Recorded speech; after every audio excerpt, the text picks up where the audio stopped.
यहाँ पे 23 तारीख से 30 तारीख तक फॉर्म इशू करने का प्रोग्राम शुरू हुआ है इलेक्शन कमीशन की जानिब से। तो उस सिलसिले में आज हमने वार्ड नंबर 13 के लिए फॉर्म लिया है और MIM पार्टी को हमने वार्ड नंबर 13 प्रभाग क्रमांक 13 के लिए उम्मीदवारी भी मांगी है।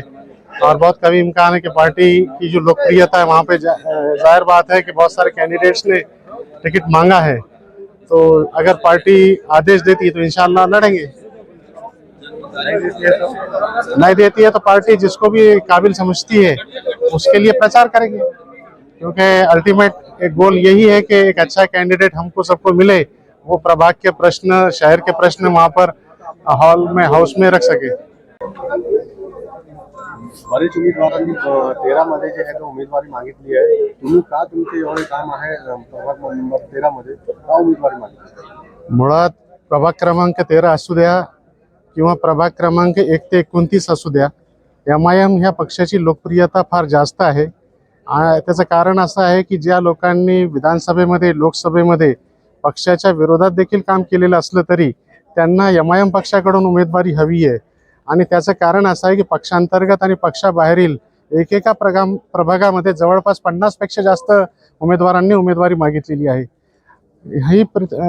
ही या गोष्टीचे असे संकेत आहे की पक्ष हा फार लोकप्रिय झालेला आहे औरंगाबाद शहरामध्ये, विशेषतः अल्पसंख्याक विभागामध्ये, प्रभागामध्ये। त्याच्यामुळे मी उमेदवारी मागितलेली आहे। कारण या पक्षाचे जे प्रमुख आहे असदुद्दीन ओवैसी साहेब, त्यांच्या आयडियोलॉजीला आम्ही लाईक करतो, त्यांना पसंत करतो। आणि दुसरे आमचे जे शहरातील नेते आहेत इम्तियाज जलील साहेब, कुठलीही राजकीय पार्श्वभूमी नसताना, उद्योग किंवा साखर सम्राट नसताना त्यांनी या विधानसभेला एकदा किशनचंद तनवानी आणि प्रदीप जयस्वाल सारख्या मातब्बरांना धूळ चारली, तसेच एकदा लोकसभेमध्ये चंद्रकांत खैरे साहेब सारख्या मुरब्बी राजकारणाला त्यांनी आसमान दाखवलं।